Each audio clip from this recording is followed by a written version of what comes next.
Wassalatu wassalamu ala ashrafil anbiya'i wal mursalin Nabiyyina Muhammad wa ala alihi wa sahbihi ajma'in. Amma ba'd. Alhamdulillah, syukur kita selalu kita panjatkan kepada Allah Subhanahu wa ta'ala atas segala nikmat yang Allah limpahkan kepada kita. Nikmat yang paling mahal tentu adalah nikmat hidayah. Di sana kita bicara begitu, di sini juga sama. Nggak ada bedanya. Bahwa nikmat yang paling adalah nikmat hidayah. Cuma biasanya kita mendefinisikan hidayah itu adalah kalau bisa netepi cukang, itu namanya dapat hidayah. Kalau keluar dari cukang, berarti apa? Hidayahnya lepas. Hidayahnya lepas. Tapi yang sesungguhnya hidayah itu adalah kecocokan akidah kita, kecocokan cara ibadah kita, kecocokan cara kita beragama dengan Al-Quran dan Sunnah. Itulah namanya hidayah. Itu namanya hidayah, bukan keberadaan kita di kelompok A, kelompok B, kelompok C. Tidak seperti itu. Nah, kelompok-kelompok itu dikatakan berada di atas hidayah atau tidak, tergantung kecocokannya itu tadi. Nah, kita juga menegaskan bahwa nikmat yang paling utama, nikmat yang paling berharga adalah nikmat hidayah. Karena hidayah itu maknanya ada dua macam. Yang pertama adalah hidayah dilalah wal irsyad. Petunjuk-petunjuk, maklumat-maklumat dari Allah Rasul tentang apa yang harus kita laksanakan, apa yang harus kita ikuti, bagaimana kita harus bersikap, apa yang boleh kita yakini dan tidak boleh kita yakini. Ini namanya adalah apa? Dilalah hidayah, hidayah yang berarti ad-dilalah wal irsyad. Atau dengan bahasa lebih simpelnya, hidayah dilalah wal irsyad itu adalah ilmu yang benar. Ilmu yang benar. Itu namanya apa? Hidayah. Baik. Yang kedua adalah hidayah taufik. Di mana Allah memberikan kemudahan, kemampuan kepada hambanya untuk mengikuti petunjuk-petunjuk dari Allah Rasul. Itu namanya hidayah taufik. Hidayah yang pertama tentang apa yang harus kita kerjakan, apa yang tidak boleh kita kerjakan. Ini yang tahu jauh lebih banyak daripada hidayah yang kedua. Apa hidayah taufik? Artinya apa? Tidak semua orang yang tahu bahwa dia harus begini, dia tidak boleh begini, kemudian dia bisa mengerjakannya. Tidak semuanya. Banyak orang yang sudah tahu bahwa dia berada di jalan yang salah.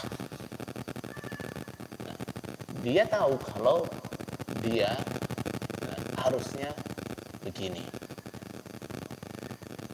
tapi dia nggak ada tepinya. Entah apa alasannya. Termasuk yang saya ketahui. Beberapa teman saya misalnya.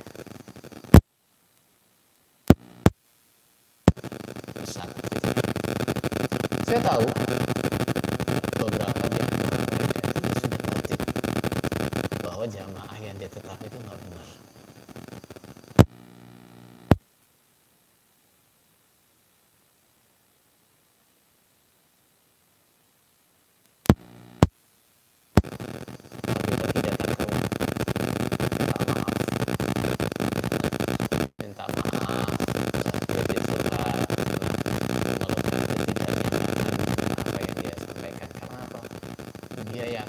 dia tahu, yang dia sampaikan nggak benar.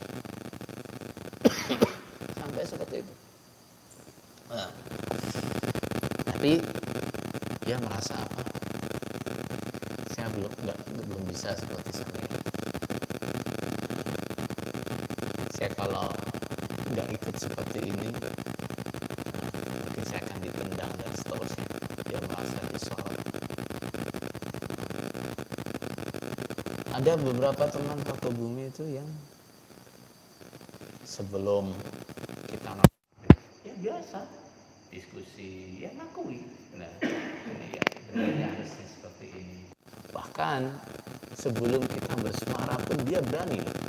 Nah, waktu sambung guru pengurus itu nasihat bahwa kita nggak boleh menganggap kafir orang di luar kelompok kita, dia berani. Nah, tapi kenyataannya begitu kita ditendang, ya, kita aktifkan, dia berbalik arah dan berani jadi corong imamnya untuk mencari dalih-dalih untuk mengkafirkan orang di luar kelompoknya. Nah, itu namanya hidayah apa yang dia tidak dapatkan? Hidayah taufik. Secara ilmu dia tahu. Nah, tapi Allah belum memberikan taufiknya. Nah, yang jelas misalnya teman-teman saya yang juga sama-sama sekolah di Haram. Nah, itu ada beberapa anak dari keluarga keimaman, ada juga dari sebagian anaknya pengurus. Nah, mereka sekolah di Haram. Sangat tidak mungkin mereka nggak paham, nggak ngerti, ya, ilmu yang benar itu sangat nggak mungkin. Nah, tapi karena keadaan, ya, Allah belum memberi mereka taufik, belum memberi mereka kemudahan untuk meninggalkan tempat yang seharusnya dia tinggalkan gitu. Nah, jadi itulah mahalnya hidayah itu seperti itu. Nah, orang itu untuk betul-betul bisa berada dalam hidayah atau taufik, berada dalam kebenaran betul-betul secara lahir batin, ya, berada dalam kebenaran. Nah, emang dia butuh dua hal, ya, dia butuh dua hal. Yang pertama, dia butuh ilmu yang benar. Nah, ini yang selama dijukan kita nggak dapat. Ya. Kita memang ngaji Al-Quran, ngaji Al-Hadis, nah, tapi pemahamannya yang disimpankan. Nah, sehingga walaupun yang dikaji dalil Quran Hadis, kita nggak mendapatkan ilmu yang benar. Cuma perasaannya aja benar, perasaannya ngaji Quran Hadis. Itu yang pertama. Yang kedua, ya, walaupun kita ngaji Quran Hadis, biasanya gimana? Dalil-dalil baik itu dari Al-Quran atau dari Al-Hadis, gitu, yang dianggap ini nanti bisa melemahkan paham jamaah. Nah, ini biasanya kalau ngaji ya dibahas sepintas. Nah, kalau nasihat, nah kita nasihat membahas dalil ini pasti jadi masalah, ya enggak? Nah, kalau ada jamaah nasihat bahas misalnya orang itu selagi nggak syirik, ya, orang iman itu selagi dia disiksa dulu di neraka, ya, dibakar dulu di neraka sampai bersih dosanya, baru dia dikeluarkan. Nah, ketika kita membahas seperti ini misalnya di Jogja, akan jadi masalah kan? Nah, ya seperti itu dianggap melemahkan paham jamaah. Ya, kita bicara tentang luasnya pintu surga, jadi masalah. Nah, salah satu keluhannya imamnya itu terhadap saya, ada pengurusnya itu yang datang ke saya, gitu, istilahnya bahasanya itu eman-eman lah gitu ya, sampai jangan sampai keluar dari pondok. Nah, sebenarnya saya jawab begini sebenarnya. Saudaranya jawab, kan namanya orang cari surga kan nggak harus jadi guru pondok, nggak harus jadi pengurus pondok. Nah, pintu surga itu luas kok. Saya jawabnya begitu sih. Tapi dilaporkan ke imamnya, katanya saya ngomongnya, oh pintu surga itu wong ora kudu jamaah. Nah gitu. Nah, ditambahkan. Tapi sebenarnya walaupun begitu kan ya, sebenarnya omongan benar kan ya. Nah, seandainya saya mengatakan bahwa pintu surga itu sangat luas, nah, dan itu tidak hanya miliknya jamaah juga kan, benar kan? Benar kan? Nah, tapi itu imamnya udah nggak mau. Nah, lagi ya Abdullah Mas'udin ngomong pintu surga itu boy. Lah lucu dah ya, lucu kan? Nah, kalau saya ngomong pintunya surga itu boy itu salah, lah sing bener gimana? Pintu surga itu ciut kan, no? Nah kan? Nah, Rasulullah SAW mengatakan bahwa pintu surga untuk umatku tok, untuk umatnya Nabi Muhammad tok. Nah, seluas apa? Antara perjalanan Makkah sampai kota apa? Di sekitar Hadramaut, dilupakan namanya. Nah, Aden kalau nggak salah, atau mungkin kalau saya yang ini lupa lafaz hadisnya. Sudah. Sejauh itu pintunya, itu gimana mau dibilang apa sempit? Nah, begitu juga Rasulullah SAW mengatakan apa? Itu pun besok umatku masuk surga itu dengan berdesak-desakan. Nah, sampai biasanya kita terjebak di mana? Sampai pundak itu kayak sengklek. Tapi kalau ada orang yang nasihat membahas dalil ini, kira-kira jadi masalah? Masalah. Rasulullah SAW mengatakan orang itu punya iman sebesar biji sawi saja. Nah, dia akan keluar dari neraka. Jadi masalah enggak? Jadi masalah. Kenapa? Ya, karena di situ memang kita dibangun pemahaman. Ya, dibuat doktrin bahwa kita nggak bisa masuk surga kalau nggak di sini. Ya. Nah, jalannya surga itu kudu ngene iki, nek gak jokan kok iso mlebu surga. Itu yang dibangun. Nah, lah karena jokam ini ya jumlahnya cuma sedikit banget kalau buat memenuhi kuotanya surga itu. Nah, akhirnya pembahasan yang membicarakan luasnya surga, ya banyaknya ahli surga, yang seperti ini yang seperti ini dijauhkan. Nah, dijauhkan. Kenapa? Nah, ketika pembahasan seperti ini dibahas, loh, orang mikir berarti yang masuk surga nggak hanya kita dong. Kenapa? Jumlah kita cuma sedikit banget, ya nggak? Nah ini contoh seperti ini.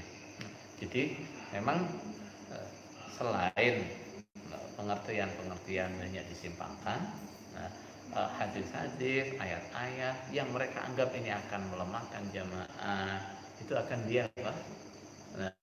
Ini kalau kita bahas di nasihat sebagainya itu yang dipermasalahkan, gitu ya. Nah, jadi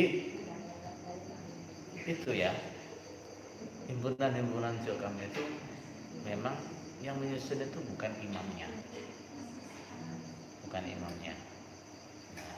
sehingga sebenarnya hadis-hadis yang dimuat dalam himpunannya itu banyak nggak sejalan dengan doktrin imamnya, gitu.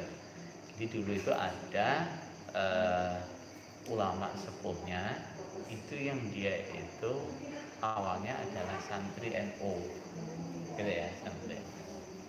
Nah, mungkin dia ingin mengingatkan secara halus atau gimana, saya nggak tahu. Nah, yang jelas beliau ini ya sering kali dipermasalahkan di dalam, gitu. Tapi yang punya kreatif buat himpunan itu beliau. Nah, sehingga yang lainnya yang nggak ada kreatif untuk bikin himpunan seperti itu. Nah, lama-lama himpunannya dikajikan, gitu ya. Kitab-kitab yang dia susun itu dikajikan. Nah, tapi di dalamnya kan banyak hadis-hadis yang bertentangan dengan doktrinnya juga. Ya, banyak. Ya. biasanya kalau guru-guru pondok ini akan cepat menyadari itu karena apa? Banyaknya dia mendengarkan doktrin itu minimal seimbang dengan banyaknya dia membaca hadis. Gitu. Yang saya rasakan begitu. Nah, jadi di sini akan banyak mengalami apa? Kerancuan. Saya kalau nasihat begini, tapi kalau ngaji hadis kok begini. Nah, yang masalah adalah jamaah-jamaah ya, yang tidak aktif ngajar di pondok, ya, atau yang di daerah-daerah. Di pondok pun kalau itu bukan guru, dia nggak akan bersentuhan dengan ini. Ya. Nah, tapi kalau dia guru, dia ngajikan himpunan, bolak-balik ketemu hadis-hadis seperti itu. Nah, kalau dia mikir, kalau dia terbuka, dia akan paham. Nah, tapi masalah kan di pondok yang selain guru, pengurus-pengurus juga tahu ngaji ini kayak sambung tok. Nah, di daerah, di desa, di kelompok juga sama. Nah, waktu ngajinya hanya waktu sambung tok. Nah, sambung itu kita sudah tahu kan gimana polanya. Dibuka dengan nasihat, ditutup dengan nasihat. Ngaji hadisnya sedikit, ya, ngaji Qur'annya sedikit. Nah, sehingga yang lebih terkesan dari jamaahnya atau yang lebih membekas oleh dalam jamaahnya adalah apa? Doktrin-doktrinnya itu. Ya, itu yang lebih membekas. Nah, sebelum ngaji wis dipageri, sabare ngaji ditandesne maneh. Nah, sehingga terkadang memang sangat sulit untuk mengingatkan jamaah juga itu memang sangat sulit. Kecuali orang itu memang sudah membuka diri. Saya pengen tahu yang sebenarnya kayak apa. Nah, kalau kayak gitu cukup gampang. Nah, memahami kesalahannya juga itu bukan sesuatu yang rumit, ya kan? Enggak rumit. Nah, satu hal masalah menganggap kafir orang Islam di luar kelompoknya itu saja udah. Nah, untuk mau secara dalil, secara kenyataan, logika itu nggak masuk kabeh. Gitu ya. Jadi kan coba lihat bagaimana Jukam itu beribadah. Ya, bagaimana Jukam itu bermuamalah, ya, bagaimana tampilannya Jukam, bandingkan dengan orang-orang Islam yang lain. Sumbut enggak kalau saya lanjut? Sumbut enggak? Kalau orang model-model kayak Jukam itu terus nganggap yang bisa masuk surga cuma mereka, gitu. yang selain mereka itu kafir, sumbut enggak? Coba dah. Jadi, tapi karena doktrin yang terus menerus ditanamkan, akhirnya ya walaupun keadaannya kayak ngono ya iso nganggep sak liyane jamaah kafir ya iso. Itu memang keunikannya juga di situ. Nah, ada jamaah itu ya. Nah, kalau di istilahnya juga itu jam sostek. Jamaah sambung tek. Nah, ibadahnya sekarang dewi. Nah, yo ngerokokan. Nah, bahkan yo di tempat saya itu juga ada yang sampai apa? Nah, punya anak di luar nikah. Nah, artinya apa itu kan ya? Tapi ya bisa. Nah, nganggep orang Islam di luar kelompoknya itu kafir itu juga bisa. Hebat toh? Hebat. Nah, kenapa ini? Karena doktrin yang terus menerus ditanamkan seperti itu. Nah, rutin. Nah, bahkan mungkin ada yang pernah dengar nasihat seperti ini enggak? Sebaik-baiknya orang di luar jamaah dibandingkan sejelek-jeleknya jamaah masih bagus sejelek-jeleknya jamaah. Pernah dengar nasihat kayak gitu nggak? Gitu. Pernah dengar nasihat kayak gini nggak? Kalau sampean bisa nganggap orang yang nggak pernah sholat, orang yang rokokan, orang yang banyak berbuat maksiat, kayak gitu kafir itu biasa. Tapi kalau sampean bisa melihat orang di luar jamaah ini ibadahnya tertib, orangnya soleh, ya, tapi dia adalah kafir karena nggak jamaah, itu namanya paham jamaah. Pernah dengar nasihat seperti itu? Ini, itu kan? Nah, jadi doktrin seperti ini loh yang akhirnya merusak kita seperti ini. Nah, kok kemudian kita akhirnya oleh Allah ditunjukkan ternyata yang kayak gitu salah. Nah, ini namanya apa? Nah, ilmu yang benar. Ya, namanya hidayah apa? Ad-dilalah wal irsyad. Nah, ini yang kita butuhkan pertama. Nah, kalau orang itu pengen benar, pengen dalam hidayah, ini yang pertama kita butuhkan. Itu. Yang kedua yang kita butuhkan adalah apa? Niat yang benar. Niat yang benar. Ya. Artinya apa? Orang itu, saya tuh pengen ngerti yang benar kayak apa. Sudah? Terus, nah juga ada niat. Nanti kalau saya tahu yang benar yang mana, ya itu yang tak ikuti. Ya, itu namanya apa? Niat yang benar. Jadi kalau dua ini ada, orang akan berada dalam kebenaran. Ya. Tapi kalau salah satunya nggak didapat, misalnya dia ya niatnya netepi yang benar, tapi informasi ilmu yang dia dapatkan salah, akhirnya gimana? Bisa benar? Ya nggak bisa benar. Ya. Bahkan bisa lebih bahaya, makanya dalam Al-Quran disebutnya di mana? Qul hal nunabbi'ukum bil akhsarina a'mala alladzina dhalla sa'yuhum fil hayatid dunya wa hum yahsabuna annahum yuhsinuna sun'a. Katakan, hal nunabbi'ukum, apakah kalian mau aku beri kabar? Naba itu cerita besar. Nah, amma yatasaalun 'anil naba'il 'azim. Jadi kalau cerita besar itu namanya naba. Nah, ini Al-Quran menanyai kita, mau nggak cerita besar, cerita luar biasa. Apa itu? Bil akhsarina a'mala, dengan orang-orang yang paling rugi amalnya. Artinya apa ini? Orang-orang yang beramal nih, ya, orang-orang yang beribadah nih, orang-orang yang beragama nih, ya, bukan orang yang nggak pernah ibadah, bukan. Nah, apa itu? Alladzina dhalla sa'yuhum fil hayatid dunya. Orang-orang yang selama di dunia ini lelakonnya, sa'yuhum, perilakunya sesat, salah. Wa hum yahsabuna annahum yuhsinuna sun'a.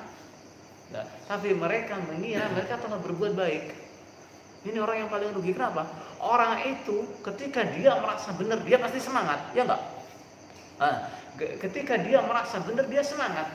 Nah, sementara dia salah, dia semangat pol-polan. Oh, pokoknya gak jamaah kafir, gak jamaah kali iso mlebu swarga, wis kabeh seperti itu. Nah, padahal dia keliru. Coba, nah, bayangkan akhirnya dosa apa yang dia dapat. Nah, perasaannya bener tapi mendina boleh dosa. Wong liya kabeh dikafirno, kafir. Dosa apa enggak? Dosa. Ya, wong liya kabeh diremehno, dosa enggak? Dosa. Dosa. Rasulullah SAW mengatakan, la yadkhulul jannah man kana fi qalbihi mithqalu dzarratin min kibr. Enggak akan bisa masuk surga orang yang di dalam hatinya terdapat kesombongan walaupun mithqalu dzarrah, seberat dzarrah, semut yang paling kecil. Ya terus. Nah, kalau kita terus pandangan kita kepada orang selain kelompok kita, semuanya pandangannya rendah, itu sombong apa benar? Sombong pon. Nah, apakah yang seperti itu cuma mithqalu dzarrah? Hah? Apa itu cuma kesombongan yang mithqalu dzarrah? Coba toh. Nah, dengan akidah yang salah, diamnya tok itu loh bisa jadi dosa. Kenapa? Lah, lisannya jadi meneng, awake jadi meneng, tapi hati ini menyimpan kesombongan segitu besarnya. Nah, belum lagi ketika kondisi seperti sekarang. Nah, akibat dari pahamnya yang nggak benar, nah, orang diperintahkan memutus famili, memusuhi famili, memusuhi tetangga, semuanya ditaati. Tumpuan dosa juga.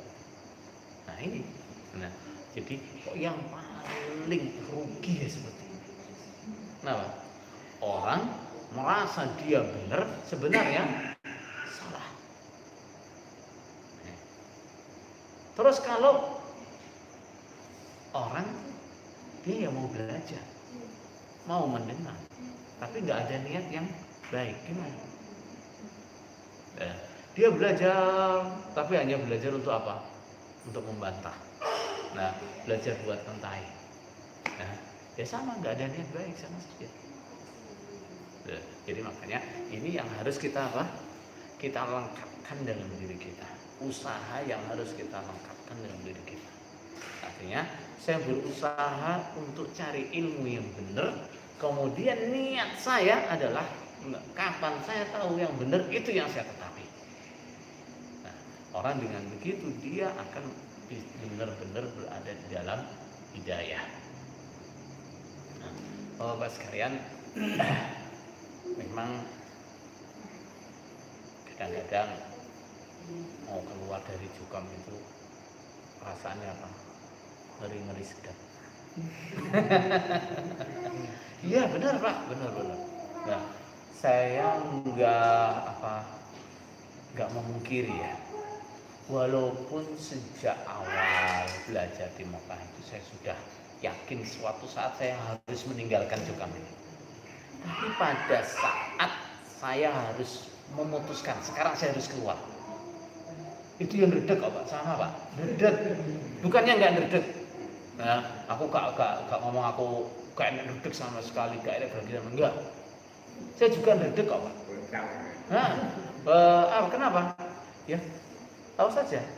Mau balik seperti saya, gitu kan. Orang-orang yang dididik apa? Nah, apa-apa diloloi.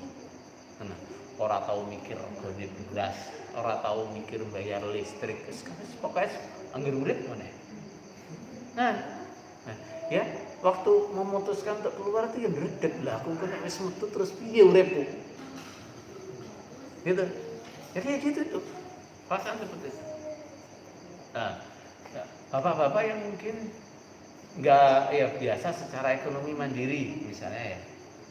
Tapi tetap secara sosial hubungan dengan apa? Saudara, orang sebagainya, itu juga kadang jadi beban. Nah, aku kok nek metu dimusuhi ya apa? Aku mau nek metu dikenek tapi nah, itu juga jadi ketakutan tersendiri kan. Dan kenyataannya memang kita di dalam Jukam ini seringkali dicekoi dengan hal-hal yang menjadikan iman kita itu tipis. Nah, tauhid kita melemah. Gimana? Kebiasaan kita di Jukam ini. Yang paling kita takut itu siapa? Allah apa pengurus? Pengurus yang paling kita takut. Gitu. Wedi nek gak disekseni karo pengurus. Nah, wedi nek gak dicap taat, gak taat karo pengurus. Ini apa ketakutan yang dibangun selalu seperti itu. Bapak sekalian coba. Alangkah lemahnya tauhid kita. Yang memberi kita makan siapa? Allah. Nah, yang memberi rezeki kita itu Allah. Nah, yang mengendalikan mudarat dan manfaat itu siapa? Allah. Tapi yang lebih kita takuti siapa? Pengurus, teman, dan seterusnya. Nah, padahal ini nasihat Rasulullah SAW kepada sepupu beliau Ibnu Abbas radhiyallahu anhu. Nah, i'lam, ketahuilah. Nah, seandainya semua manusia ijtama'u ala ayyan fa'uka bisyai'in, mereka semuanya sepakat untuk memberi engkau satu manfaat, la yanfa'uka illa bisyai'in qad katabahu Allahu laka, mereka tidak akan bisa memberimu manfaat kecuali sesuatu yang Allah telah qadarkan untukmu. Seadanya manusia sepakat, gimana caranya? Nah, supaya akhyar ini misalnya bisa jadi wong sugih. Wis kau kabeh kerja sama wis. Gimana caranya akhyar ki bisa jadi pengusaha sing sukses. Nah, bangsana yang punya modal kita bantu modalnya, yang punya pengalaman kita bantu pengalaman, yang punya ilmu saya kasih ilmunya, dan terus semuanya sepakat ben akhyar ki jadi wong sugih. Kalau Allah enggak mengkodari jadi orang sugih, enggak bakal jadi wong sugih. Hah? Dimodali segini wis kapusan. Hah? Macam-macam jalannya. Nah, walau ijtama'u ala an yadurruka bi syai'in, seandainya mereka semuanya sepakat untuk merugikanmu satu saja kerugian, la yadurruka illa bi syai'in qad katabahu Allahu 'alaika, mereka tidak akan bisa merugikanmu kecuali dengan kerugian yang Allah telah qadarkan untukmu. Nah, tapi kita gimana nih? Karena terus dibangun mindset saudara kita ya Jokam ini, ya enggak? Nah, kalau di jamaah kita ini semuanya diramut, ya. Oh, mulai dari cabai rawit, pra-remaja, remaja, usia nikah, bapak-bapak, apalagi manula, semuanya diramut. Oh, di luar mana ada kayak gitu? Ya enggak? Nah, kita di jamaah ini kerukunan, masya Allah, kekompakan, masya Allah. Di luar jamaah kita mana ada kayak gitu?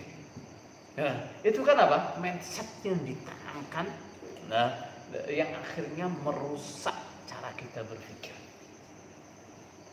Nah, merusak cara kita berpikir.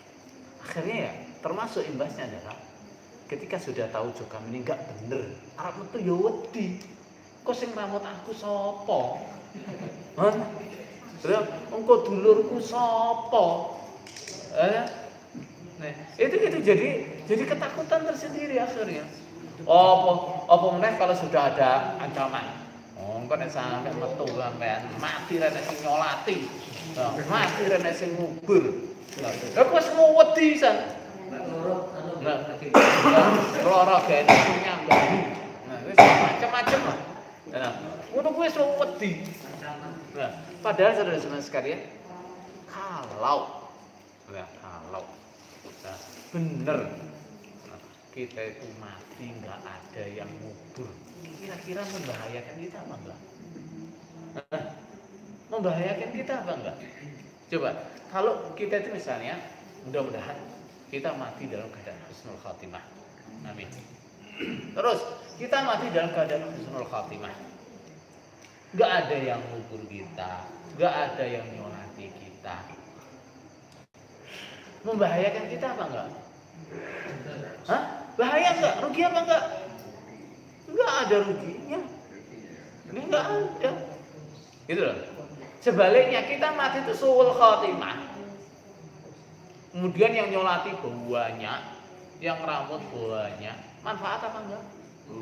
Enggak manfaat. Enggak manfaat. Kalau saya, kalau ada Jokam yang ngomong, kowe kok nek mati kene sing ngubur. Nah, jawab ae. Nek betah mambu batang ora kok kubur ya apa-apa. Enggak.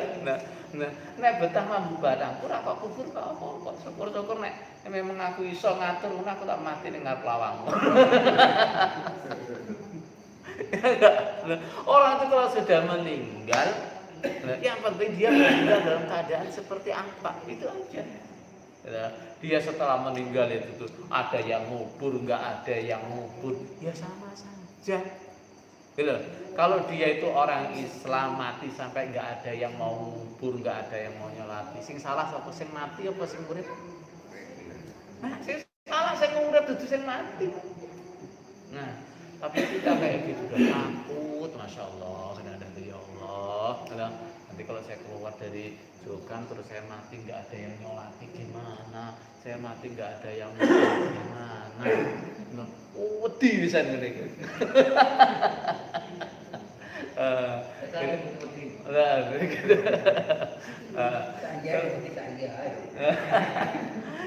Itu kalau kita takut ya memang itu wajar. Kenapa? Nah, kita selalu dicekoki dengan apa? Doktrin-doktrin gitu ya. Bahwa termasuk doktrin yang mengatakan apa? Nek sampai gak disekseni baik sama pengurus, sama keimaman, gimana? Antum syuhada Allah fil ardh. Gimana sih dalil kayak gitu tuh gimana sih?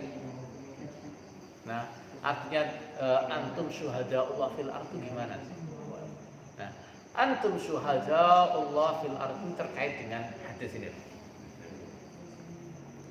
Rasulullah sallallahu alaihi wasallam mengatakan, ketika Allah mencintai seorang hamba, maka Allah akan menyampaikannya kepada malaikat Jibril. Nah, bahwa Allah mencintai fulan, maka engkau supaya mencintainya. Kemudian Jibril menyampaikan kepada malaikat-malaikat bahwa Allah mencintai fulan, maka kalian harus mencintainya. Kemudian Allah meletakkan rasa cinta itu di kalangan orang-orang di bumi. Begitu. Nah, sehingga hadis ini faedahnya apa? Termasuk tanda orang itu dicintai oleh Allah adalah orang itu di kalangan orang-orang soleh, orang-orang yang baik juga dicintai. Begitu ya. Nah, jadi bukan berarti kok nanti ketika orang itu mati terus semuanya ditanya gimana lo penyaksiannya ini matinya baik apa enggak? Oh gue baik gitu. Terus dia jadi baik itu enggak. Berarti yang ngono setelah sudah dihapusi ya. Nah, terus Allah sudah dihapusi. Wong iki matine elek masa kamu kabeh muni apik gitu. Oh dadi apik iki. Repot ya gitu. Nah, sampean matine husnul khotimah mergo enek masalah karo imam kelompok tok wis ra sida mlebu swarga. Nah, ora repot kok nek imam kelompok sentimen karo dhewe. Nah, ini kan apa namanya memang dalil-dalil yang disalah artikan kemudian dijadikan sebagai alat untuk mendoktrin kita.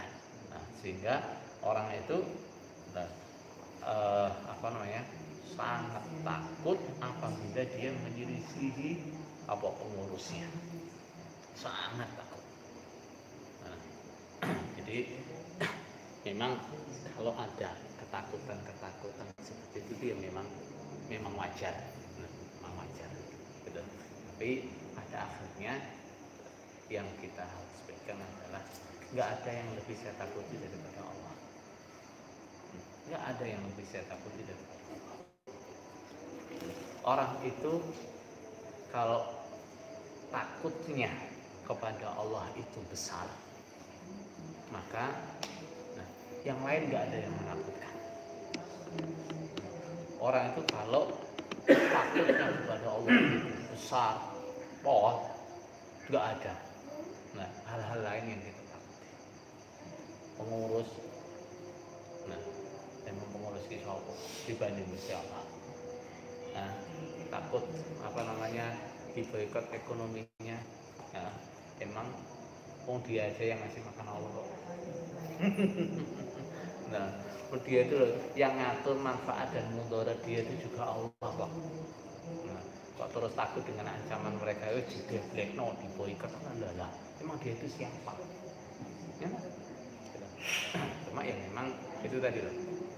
Kita ini terbiasa dikepung, ya, nggak boleh dengar dari mana-mana. Akhirnya kadang-kadang atau bahkan sering kita menakutkan hal-hal yang nggak perlu kita takutkan. Nah, dan yang seharusnya kita takutkan itu nggak kita takut sama sekali. Nah, coba sekarang misalnya, sekalian. Misalnya di lingkungan panjenengan ini, Jokam itu sak kelurahan kira-kira ada berapa keluarga?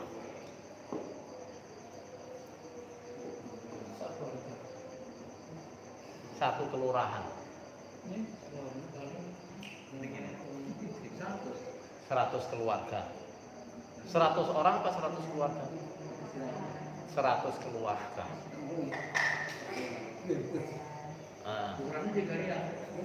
Dari kelurahan di kelurahan rada wong eblas ya. Beda. Jadi misal katakan ya Jokam itu yang paling gede misalnya ya, satu kelurahan ada sampai 100 keluarga ya. Nah, itu kan juga masih kecil tuh dibandingkan orang Islam yang lain. Nah iya, ya. Tapi coba dengan doktrin yang setiap hari tanamkan, ya. Kita ini takut dikucilkan wong sing saiki gitu. Wedi. Padahal sing liyane ku yo akeh. Lah iya.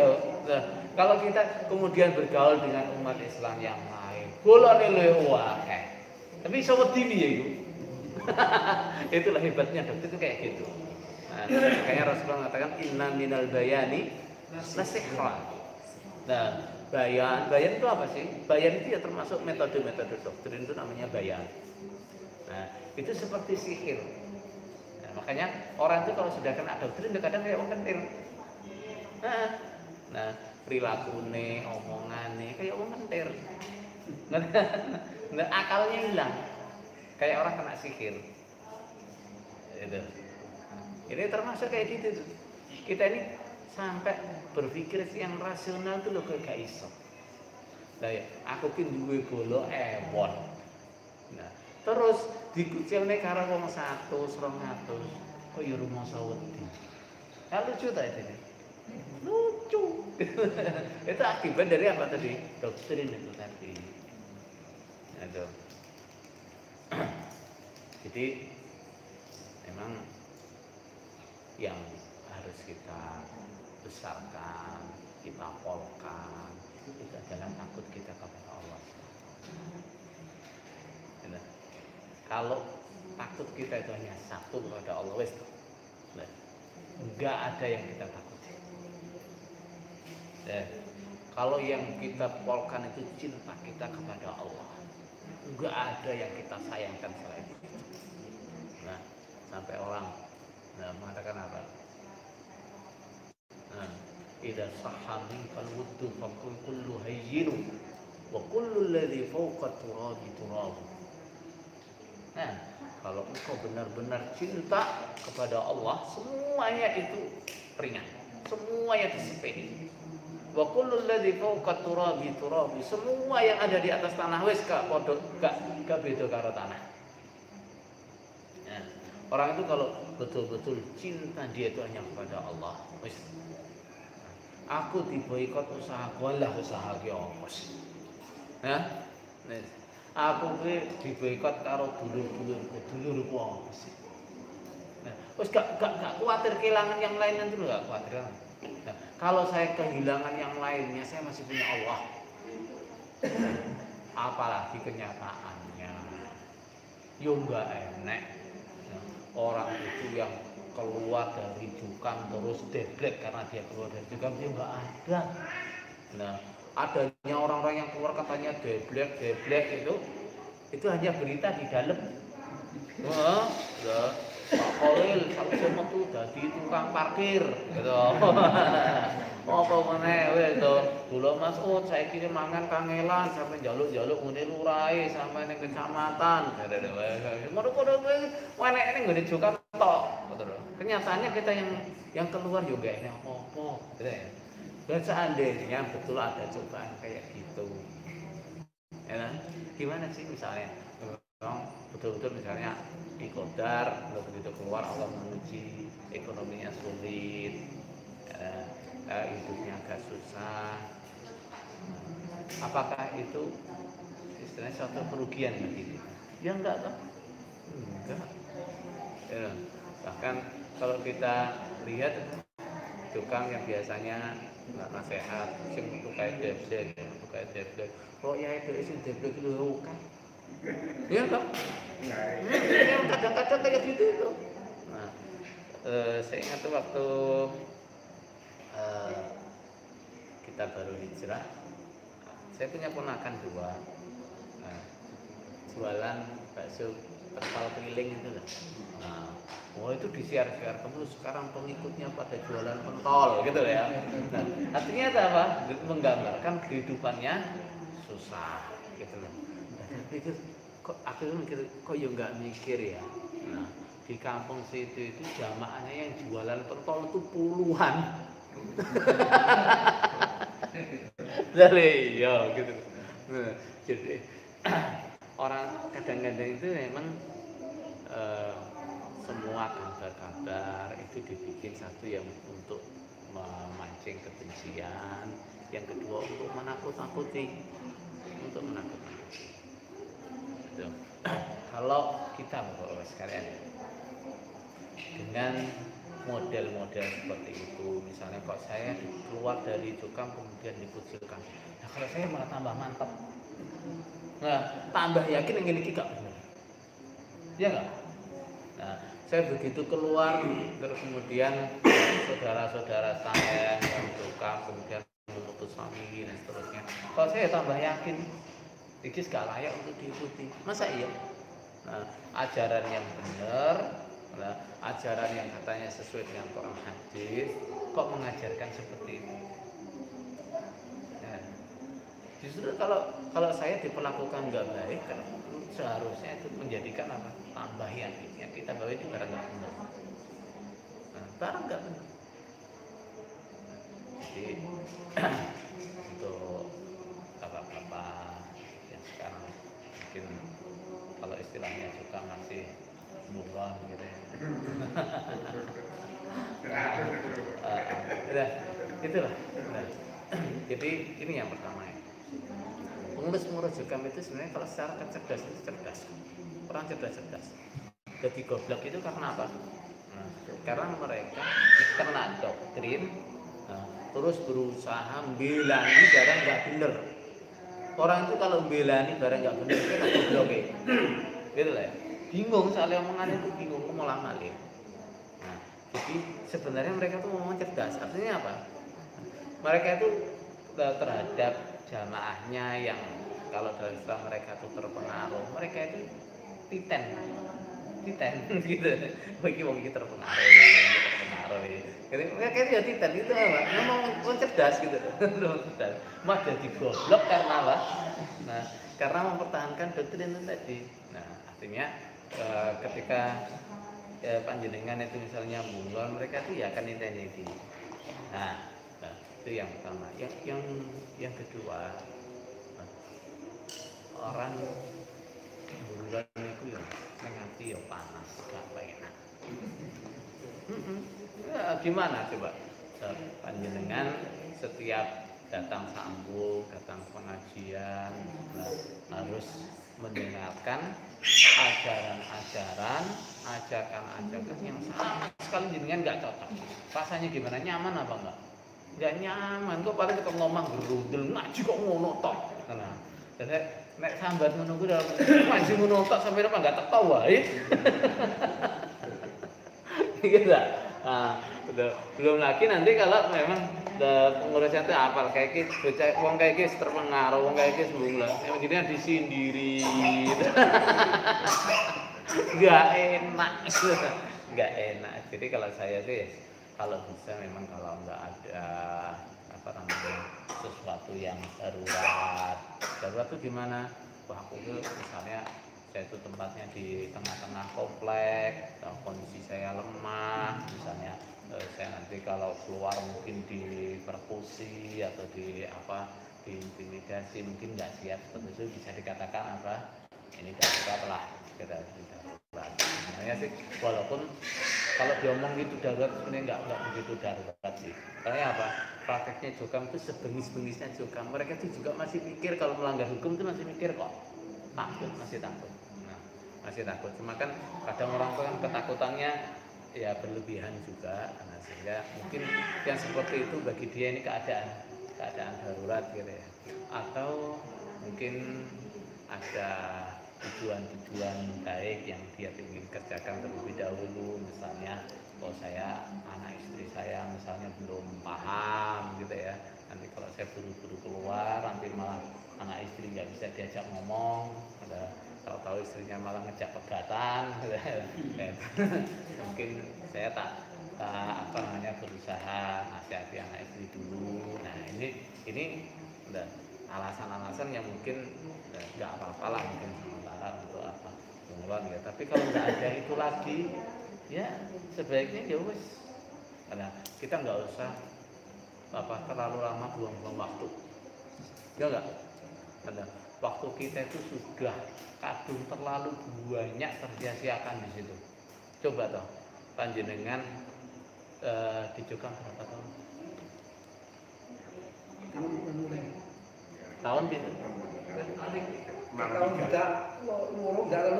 Oh, tahun 63 wis ning Jokam. Gitu loh. Sampai sekarang. Sampai sekarang. Berapa puluh tahun itu? Nah, 60-an tahun. Nah, coba toh. Nah, selama 58 tahun. Nah, jenengan ngaji, dapat ikut kajiannya juga minimal seminggu 2 kali, 3 kali.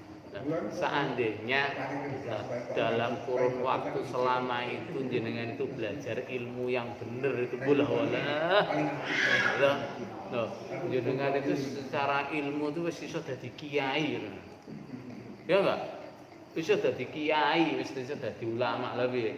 Nah, 50 tahun rutin ngaji minimal seminggu 2 kali, 3 kali. Nah, apa sing dadi pengurus kadang lebih dari itu. Nah, tapi coba. Nah, selama 58 tahun panjenengan ngaji di Jogja itu apale apa? 5 bab, 4 kali keimanan, apa meneh? Apale doktrin-doktrin itu toh. Nah, cara ditakoni apa rukun sholat itu apa wae Mbah? Apa rukun sholat itu? Rukun ku gak tukaran itu toh. Nah, jadi waktu kita apa namanya sangat berharga, apalagi ya sudah usia tua, kan waktu kita istilahnya tinggi gerisa itik gitu.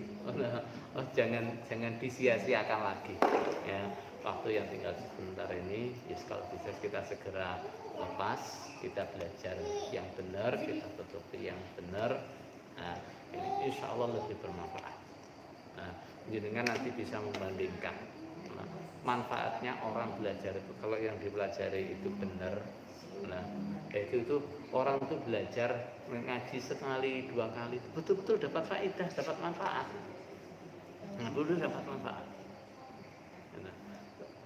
Mungkin panjenengan ngaji nah sekali 2 kali nah dengan ilmu yang benar ya, yaitu apa faedah yang didapatkan bisa lebih banyak daripada puluhan tahun panjenengan ngaji di Jogja. Ya memang sih tidak semua yang diajarkan di Jogja itu salah ya enggak ya? Enggak. Tapi kesalahan-kesalahan yang diajarkan itu ya fatal. Gitu ya.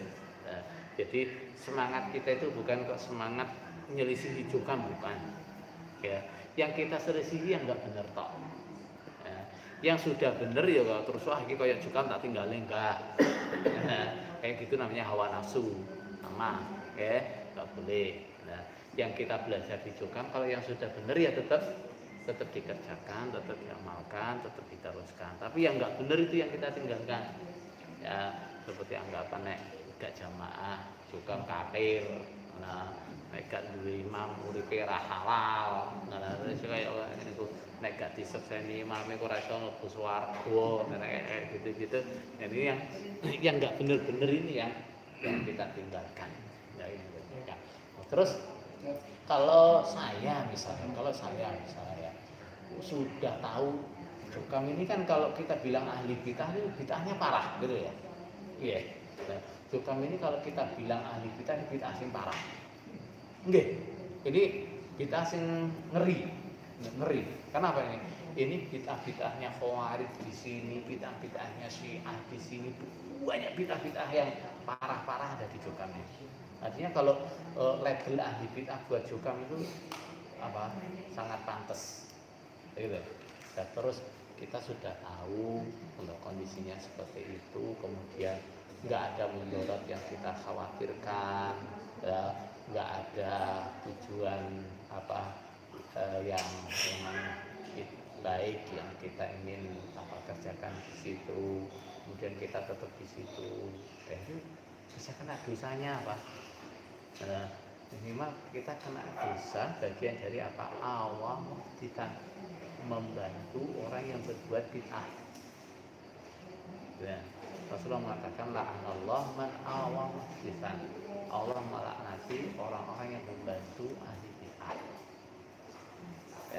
Ya termasuk kalau kita di Jokam itu setidaknya Jokam itu kan ada kebanggaan kalau misalnya pengikutnya banyak gitu kan. Nah, biasanya kan termasuk dokter ini biyen piro saiki piro. Nah, artinya apa? Di sini mereka ada kebanggaan ketika pengikutnya banyak. Nah, setidaknya kita dari sisi ini bisa dikatakan ini membantu ahli bid'ah. Nah, mokeh-mokehnya kelompok ahli bid'ah. Nah, memberi kekuatan kepada ahli bid'ah dari sisi napa? Akai bolo. Nah, itu kayak gitu kan salah, Bang. Kayak gitu kan salah. Nah, makanya kalau memang bukan perkara yang darurat atau memang manfaat besar yang ingin kita kita capai, ya wis dan tinggalin. Udah cepet tinggalkan. Kita perlu belajar yang di sisa umur kita. Ya, kita perlu ibadah yang benar di sisa umur kita. Betul ya. Nah, masalah lah kok nek metu sapa sing ramut yo. Gitu Bang ya. Bapak sekalian, perangutan apa sih yang kita butuhkan? Coba. Nah, di Jokam itu hal apa yang diramut oleh keimanan yang bila tidak diramut kita nggak bisa menjalankannya? Apa? Sholat 5 waktu? Nah, kita kalau nggak diatur oleh imamnya Jokam, kita bisa nggak sholat 5 waktu berjamaah? Bisa, lebih mudah bahkan.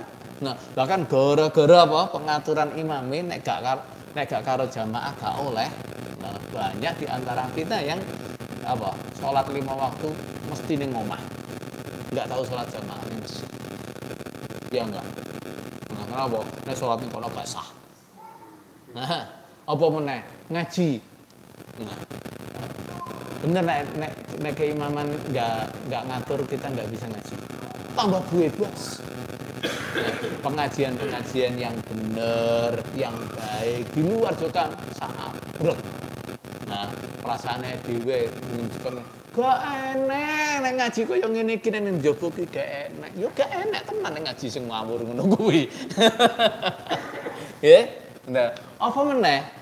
Nah, nek apa jenenge kesulitan ekonomi apa-apa memang diramut selama ini. Nek jenengan kesulitan ekonomi diramut apa mboten? Itu ya. Jadi sebenarnya apa-apa yang katanya kita diramut itu kalau istilahnya orang itu tahsilul hasil. Tahsilul hasil. Apa tahsilul hasil itu? Nah, mengadakan barang yang sudah ada, mewujudkan barang yang sudah wujud. Mending nggak kok atur wis mlaku. Justru pengaturannya itu yang bikin sulit itu malah pengaturannya. Ya enggak? Dan jamaahku bahkan pernikahan lo diatur kalau diurus oleh pengurus. Ya soalnya apa? Pengurusnya gawe peraturan, sing jamaahnya gawe sarabi nek gak lewat pengurus. Ya enggak? Nah, jadi kadang-kadang kita tertipu dengan omongan-omongan seperti itu. Jamaah itu diramut, coba bayangin sing diramut apa sih? Nah, mboten diramut jenengan iku diremot. Nah, nggih, mboten diramut tapi diremot. Nah, cara diramut tenanan niku infake jenengan. Nah, duwite ku sing diramut. Nah, nek sing niku walaupun jenengan sambunge wis gak lancar, niku kuwi panggah diramut sian. Gitu. Tapi nek jenengan kesulitan, jarang sing diramut tenan niku jarang. Wong wae bantuan duafa 100 pinten? Hah? 100.000 apa berapa itu loh ya, satu bulan satu keluarga. Lah kowe syarate ora oleh duwe sepeda motor, gak oleh duwe TV, wis. Nah, enek meneh sing wis kondisine ngono ditakokne, lha kuwi pembelaane tertib apa enggak? Kecuali wong jenenge diramut ya. Nah, nggih. Nggih. Nah, nek aku metu melu sapa, Masya Allah. Apa terus nek metu saka Jokam iku kudu melu Khalil, Aziz Ridwan, Abdullah Mas'ud, apa melu sapa? Jenengan nek kewajiban terus kudu melok sapa? Ngono ya. Gitu. Nah, wala tamutunna illa wa antum muslimun. Garisnya Gusti Allah, pokoknya aja sampai mati kecuali ke dalam keadaan Islam. Apa wong Islam itu terus kudu melok organisasi napa? Nah, A melok organisasi, B melok organisasi, C ngoten niku. Nah, apa besok dina kiamat sampean ditakoni imammu sapa? Enten mboten? Nah, gak enek. Nah, sampean ditakoni awakmu organisasine apa? Enten apa mboten? Nggih, coba. Waktu dhewe ning kuburan niku pertanyaane napa? Man? Man rabbuka atau man imamuka? Man rabbuka? Lalu pertanyaan sing kedua napa? Man nabiyuka? Ora enek pertanyaan siapa imammu? Pertanyaan terakhir napa? Madinuka? Apa agamamu? Dudu apa organisasimu to? Gak aneh. Ngoten ya. Nah, wong niku pokoke belajar Al-Qur'an hadis sing bener, belajar ilmu sing bener. Bener, pengajian sing ngoten niku sak pirang-pirang. Nah, jenengan ning daerahku kok gak enek. Alah ning gone YouTube wis pirang-pirang. Ya ngono jenenge mangkul apa ora? Wah, iki ruwet meneh. Nah, balik meneh iki. Nah, balik meneh ya. Soale ku mau jenenge bundelan doktrin iki sepirang-pirang. Nah, bundelan doktrin iki sepirang-pirang. Saiki jenengan kula takoni. Nek cip panggah bingung nang ngono kuwi mangkul apa gak? Jenengan sakniki kula takoni. Dalil sing ilmu iku kudu mangkul niku teng pundi? Coba Pak Imam sing biasane apa tertib ngaji seneng ngaji ndi dalil wong apa ilmu iki nek gak mangkul gak sah enten mboten?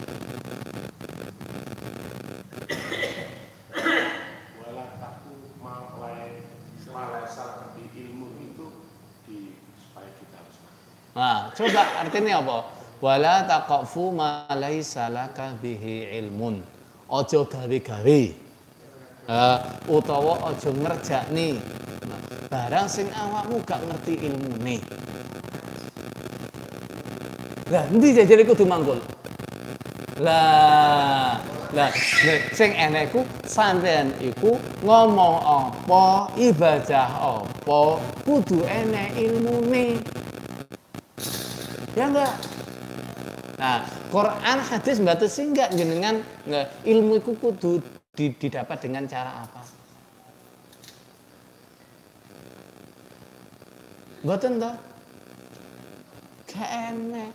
Bahkan nggih, cobi nek panjenengan mungkin sing nate ngaji hadis besar ngoten misalnya ya. Nah, dalam pemangkulane jokam niku. Nah, juga diajarkan cara-carane mangkul ku enek pira. Nah, enek carane mangkul iku apa jenenge secara musyafahah. Musyafahah niku pripun? Nah, yo ngene iki. Ngeten, napa jenenge? Gurune nyampekno langsung ngene iki, muridé ngrungokno langsung, nulis langsung saka gurune niku jenenge musyafahah. Dan enten maneh carane napa? Kitabah. Gurune nulis. Nah, nulis kan maca karo muridé dikirim muridne. Nah, napa malih ijazah. Nah, gurune nulis ijazah tok. Nah, silakan kok riwayatnya kitab iki. Nah, enek meneh carane munawalah. Gurune piye? Aku duwe kitab iki. Nah, apa jenenge? Sampekno riwayatno. Nah, tapi coba kenyataan. Sing pertama tok. Nah, padahal teori ini oke iki mau.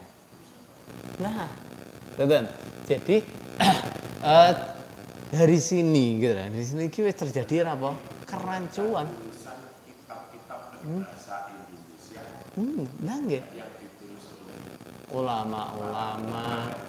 Nah, lha iku yo ngono ku nek cara dengan teori ilmu mangkul dengan teori ini juga mungkin mangkul. Nah enggak? Apa enek saniki ulama nulis kitab. Terus dia ngomong, iki tak tulis bukan untuk dibaca, ngoten. Enten mboten? Nah, kula nulis kitab, tak cetak, tak edarno ning gone pasaran. Terus saya nggawe syarat kuwi golek diwaca kejaba, nah mangkul dhisik ning aku. Enten mboten? Tujuannya ulama nulis ku nggih apa terusan?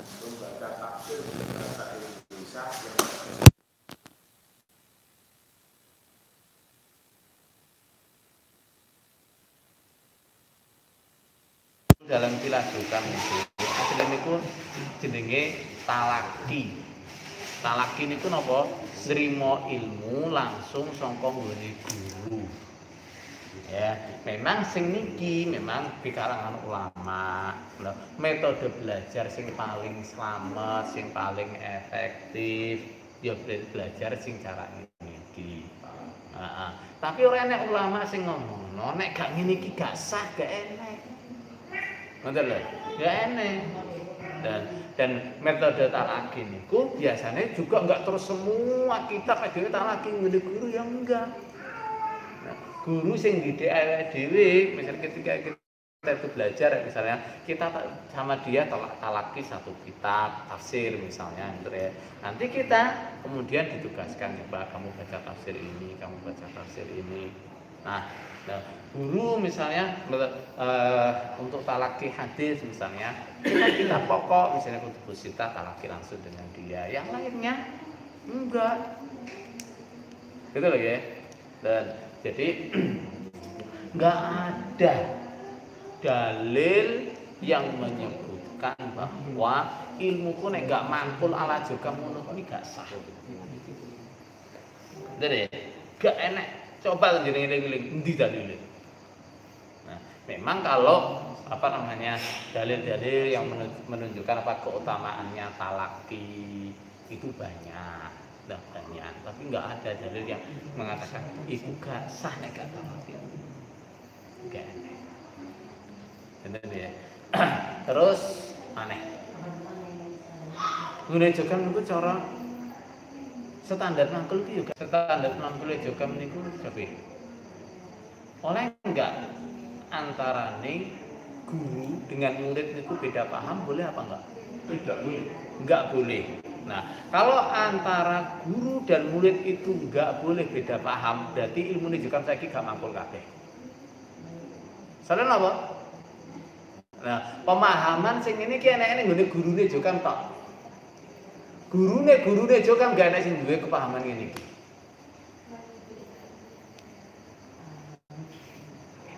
Piye? Jadi guys gak mangkul iki ilmune.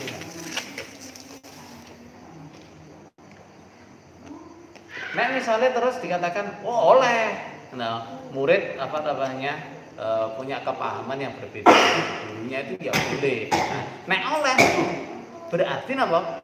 Nah, cara Jokang itu menyelisihi pahami gurune Jokang oleh napa mboten? Kudune oleh, gitu? Kudune oleh. Tapi kenyataannya piye? Nek apa sing disampaikne karo gurune Jokang, iku gak oleh diselisihi. Nah, tapi nek gurune Jokang menyelisihi gurune ndure, kuwi gak apa-apa. Nah, iki kan berarti kan apa iki? Sakarepe dhewe ta iki? Sakarepe dhewe. Ada. Iku lho, ada Jokang masalah kan. Nah, kadang kan yang memang jadi masalah kan. Nek menyelisihi gurune gak oleh, tapi menyelisihi gurune dadi oleh. Akhirnya kayak agama itu mentok ini. Di pusat ada ulama sepuh, ada paku bumi, ulama sepuluh. Nah, semua itu kalau namanya deres, namanya penansehan. Apa nih Bu? Jadi yang dibahas itu cuma dulu mangkolnya dari Mbah Wali ke piye.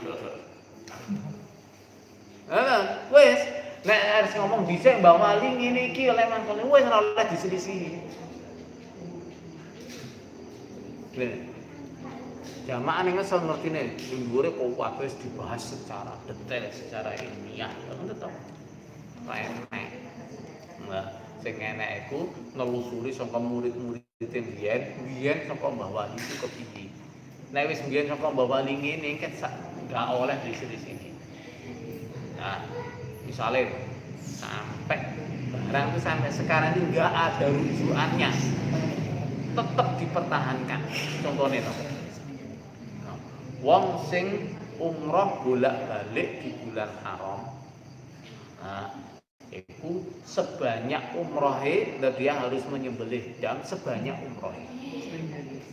Misalnya ngaji tamattu, kalau sini terus sak durunge haji ki dhewe umroh ping 10 misalnya.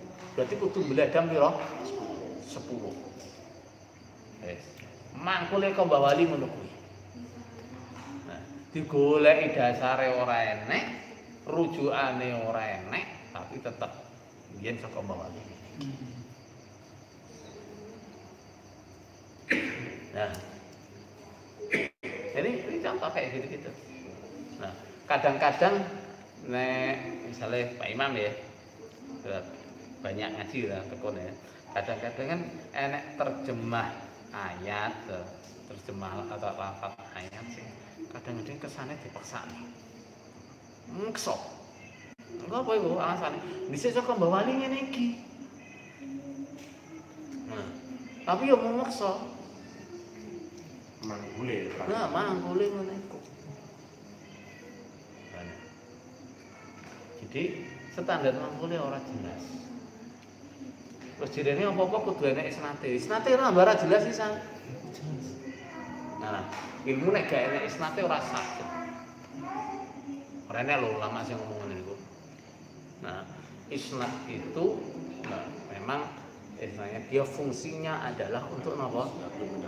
Nah, al isnadu minad din itu gimana sih? Isnad itu adalah apa?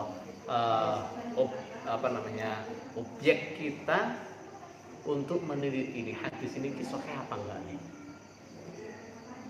Perlunya isnad itu seperti itu. Atau pentingnya urgennya isnad itu seperti itu. Kenapa? Dikatakan isnad minad din ya karena seperti itu. Kenapa? Nek iki engko terbukti sahih berarti iki dadi dalil dadi agama.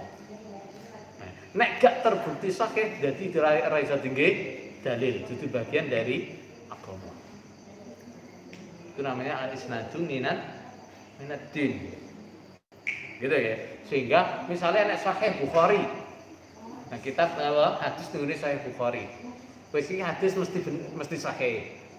Tapi isnadnya dhewe sampai ngene Imam Bukhari iki isnad dhaif misale. Apa terus hadis niku dadi dhaif? Dadi dhaif apa mboten? Mboten. Nah, enek hadis nggone kitab selain Bukhari Muslim. Nah, sanate dhaif. Tapi sanate dhewe dari kitab niku sampai ngene dhewe sanate iku kuat apik. Hadis niku dadi sahih? Mboten. Betul ya? Jadi orang enek dalil yang mengatakan apa? Nah, nek ilmu iku gak ana isnate terus ora sah niku. Ya, ora enek. Nah, lah karo juga digedhe nih. Nah, ilmu ku nek gak mangkul musnad muttasil ora sah. Gitu? Nah, gak mangkul musnad muttasil gak sah. Nah, terus diklaim sing ilmune mangkul musnad muttasil mek awake dhewe tok. Gitu. Diperkuat karo pengrobose sing biyen karo imame karena kon golek isnad ngene Mekah, mulih-mulih ceritane wis gak ono. Nah, isnad iku wis gak ono. Kanca-kancane Mbah Nur Hasan belajar ning Mekah kok kabeh wis dipateni kabeh karo kerajaan. Wah, betul. Nah, jadi saiki golek isnad nang kono gak bakal ketemu. Nah, jadi dhewe akhirnya digawe napa? Nerima apa eneke sing diulangne ning gone jamaah. Jamaah juga maksudnya. Ngono. Wis. Nah, jadi dia akhirnya dadi wong enggak angen-angen belajar ning dinten wis gak enak angen-angen. Soale apa? Ora ana ilmu sing berisnad sak liyane dhewe dhewe. Nah, terus belajar di jamaah juga pun awake dhewe ya cara wawasan apa sing tak pelajari wis dibatasi ning gone kutubus sitah tok. Soale napa? Ilmu sing diwehne isnate karo Mbah Wali guru kutubus sitah tok. Sing liyane isnate ning ndi ilang dicak. Wis dadi ruwet meneh iki. Iku yang 49 hilang pembicaraan. Dalam 49 hilang pembicaraan. Lah iya apa to? Gitu. Ini kan dagelan luar biasa. Nah, dagelan luar biasa. Oke. Wong sing jerene berguru tenan ning gone Mekah, Madinah, lulusan karo hadis. Nah, kentekan lakon gara-gara isnate ilang ning becak. Coba dong. Cara memang istilahnya dia itu menganggap isnad itu sesuatu yang penting. Nggih. Nah, nek gak enak isnad iku ora sah. Sepiro angele sih dhek balik ning gone gurune njaluk isnad meneh. Gurunya sudah mati ditembak. Gurune wis mati ditembak. Ya. Oh, saiki lho, dhek ya jelas ngaku gurune iku termasuk Syekh Umar Hamdan. Syekh Umar Hamdan coba jenengan baca biografine. Matine ngopo? Apa mati ditembak? Nah, sapa meneh gurune, misale apa Abdul Samad. Abdul Zahir Abdul Samad. Dari iku didelok ning gone biografine wong kuwi matine ning ndi, kena apa matine, apa mati didor. Kan enek kabeh to ngoten niku. Nah, jadi iki dagelan iki. Dagelan. Nah, jadi terus jadi 49 hadis sing dhek hafal ngotok. Jadi muridé lho ya. Mbok iku jare muridé kira ya. Lah wonge ngomong ngono tenan enggak boten kula mboten. Nah iya, tapi murid-muridé kabeh padha cerita wonten niku. Nah, tapi ditakoni 49 hadis sing dimaksud itu sing ndi? Ora enek sing ngerti. Heeh. Jadi 49 hadis sing karep niku sing ndi sih? Bener. Soalnya apa? Jumlah kitab-kitab hadis itu ya lebih dari 49. Nah, jumlah kitab-kitab hadis itu ya ratusan. Belum kitab-kitab yang lain. Nah, kitab-kitab itu nek campuran kitab hadis, kitab fikih, kitab-kitab nopo lah jumlahnya ribuan. Nah, terus saya ngomong saiki sing 49 hadis iku. Nah, sing 49 sing ndi dadi ngene. Jadi ada itu dicekoki cerita-cerita sing ketok yang luar biasa tapi ditelusuri itu gak genah. Orang genah. Iki cerita kok ngendi. Nah, orang genah ceritanya. Nah, tapi ya dhewe karena gak oleh ngrungokne ndi cerita ngene kok kabeh dianggap bener. Nah, nek enek sing mempertanyakan langsung, wah, iki tanda-tanda ini. Gitu toh? Tanda-tanda terpengaruh ya. Nah, akhirnya terus sebagai begitu napa jenenge banyak yang mulai mempermasalahkan ternyata isnate ora jelas. Nah, karena itu terus saiki enek sing ngomong meneh. Zaman saiki kok cik bahas isnas. Nah, piye malene to standarte? Standar. Biasanya nyeritakno sejarah Panurasan ngene. Nah, begitu enak sing memperkenalkan sejarah Nabi, sejarah sahabat, sejarah para khalifah, jadi zaman semene kok cek bahas sejarah. Nah, jadi apa? Standarnya akhirnya apa? Molah malih.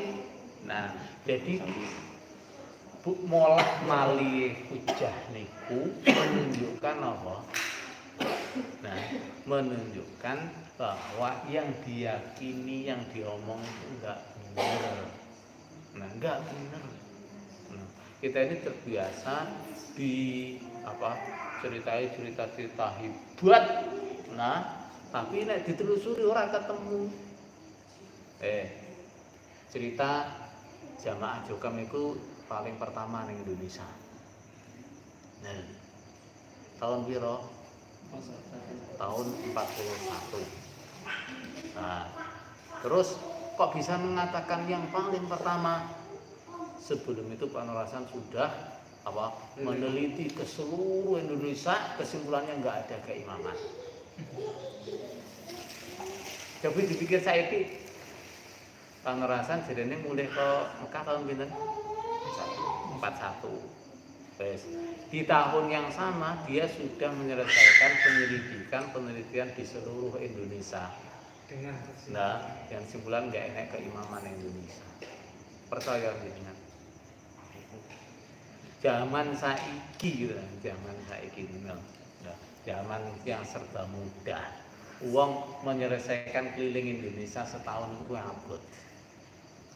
Nah, kok zaman semono enek wong hebat, nah, iso keliling Indonesia gak enek setahun niku. Mungkin pakai pasukan sih. Kayak gitu-gitu kan ada ya percaya wae to. Percaya. Nah, karena apa memang ada di doktrin pokoknya apa saka jarene imame ada dikon percaya. Lah ini kan jenenge apa? Akal sehat itu niku dipateni. Akal sehat itu dipateni. Ada tiga goblok terus. Jadi ini kalau sekarang kita itu sudah ngerti lah ternyata kayak gitu itu salah. Ya udahlah, cepat tinggalkan aja. Ya, enggak. Sisa waktu kita yang sedikit itu sangat berharga, sangat berharga. Nah, kita butuh belajar, ya, kita butuh ngerti, nah, kita butuh meningkatkan ibadah kita. Kita butuh itu. Kita butuh. Nah, daripada bangga ungkap nenggono itu. Nah, wis mendina bangga melok sambung, anggere mulai sambung gedumel. Lha salah apa bangga melok sambung gitu. Siksa. Gitu. Ya gini batinnya tersiksa toh nggih. Jadi sedang kalau memang nggak ada kepentingan lagi, udah lupakan gitu. Lupakan. Kalau bisa ya sambil dakwah, kalau bisa. Lah nek gak iso, ya wis slametne awake dhewe dhisik. Ya, slametne awake dhewe dhisik. Nek iso karo dakwah ya karo dakwah, karo aja. Nek gak iso slametne awake dhewe. Dan ndakwahi juga mriku nggih mboten gampang. Nggih to? Nah, wis dikai pager nek ketemu karo mantan gak oleh ngomong kecuali sitok apa? Tobat. Wis ora oleh ngomong sak liyane niku. Nah, kan sing lucu niku. Nah, Pak Lek kula kan kiai daerah. Nah, kiai daerah Natal. Dan suatu saat Bapak niku sengaja ke rumahnya istirahat di situ waktu Pak D saya meninggal kan, sambil nunggu pemakamannya. Bapak itu sengaja istirahat di rumahnya, ya barangkali dia mau ngajak ngobrol gitu ya, ditunggu-tunggu sama Pak, ternyata benar ngajak ngobrol, nasihati, lalu bahasa Jukam ya, nasihati supaya balik ke Jukam gitu ya.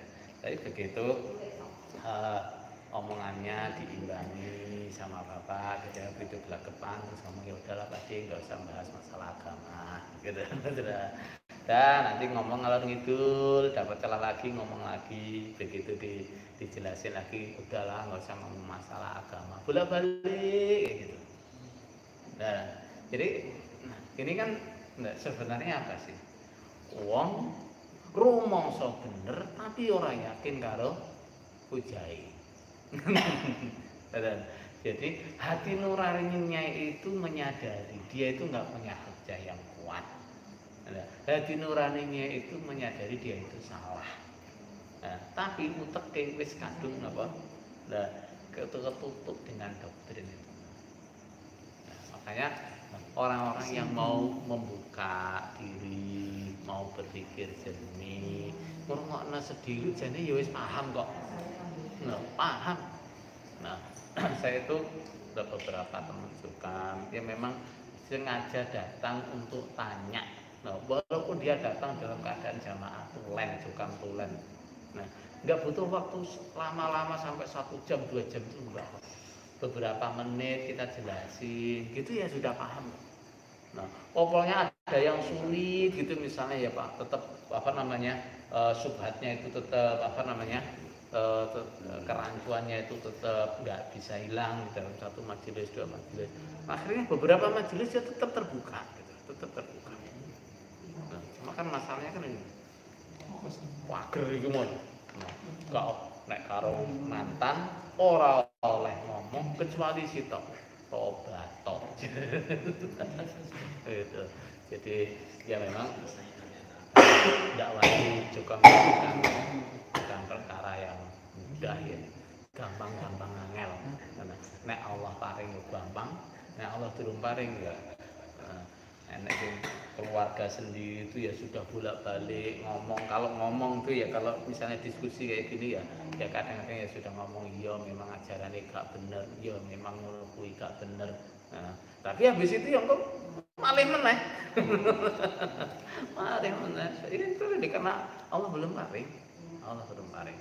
Nah, jadi ya intinya kalau memang kita sudah tahu betul kita benar, ya memang idealnya secara hukum gimana? Ya nggak boleh kita tetap bertahan dalam keadaan seperti itu, nggak boleh, gitu ya. Tapi kok waduh kondisiku masih sulit, misalnya kalau pertemuan darurat, misalnya ya silakan ditata dulu keadaannya, silakan, gitu ya. La yukallifullahu nafsan illa wus'aha. Nah, tapi yang ditahu, nah, nek memang hanya masalahnya itu ketakutan yang istilahnya dibuat-buat atau ketakutan tidak jelas. Nah, itu kan juga nggak boleh toh, nggak bener toh. Nah, kalau aku udah diboikot lah, umurku nanti misalnya neng komplek ya ora. Nah, sopo sing arep boikot, gitu. Nah, wong sing ning jero komplek diboikot ya ora mekat, ya akeh sing ora mempan gitu ya. Apa meneh uripe ora ning komplek. Nah, arep boikot diboikot apane? Nah, nek ketemu aku gak nyopo, nek gak dicopo ya dadi gawe seneng ya alhamdulillah gak pengen nyopo apa aku